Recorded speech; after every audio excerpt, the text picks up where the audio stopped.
బీసీలము అంటే ఉత్పత్తి కులాలము, ఈ దేశానికి ఊపిరి పోసినోళ్ళము. స్వతంత్రం వచ్చి 76 సంవత్సరాలైనా బీసీలకు వాటా ఇవ్వరా?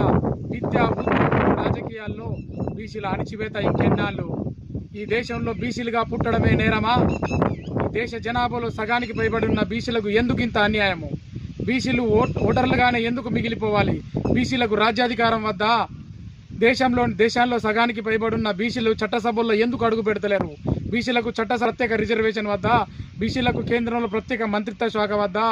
బీసీలు జెండాలు మోయడానికేనా? కుర్చీలు వేయడానికేనా?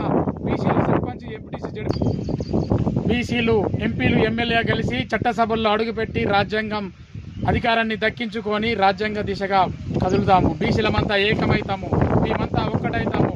రాజ్యాంగబద్ధమైన హక్కుల కోసం మా వాటా మాకు వచ్చేంత వరకు ఢిల్లీ నుంచి ఢిల్లీ దాకా మా సత్తా చాటుతాము. ఇక నుంచి బీసీల రాజ్యాధికారమేగా కదులుతాము. గ్రామాన బీసీల ఉద్యమం, బీసీల పోరుబాట, బీసీల ఏ ఎలక్షన్ వచ్చినా కానీ బీసీదే గెలుపు దిశగా ముందుకెళ్తాము.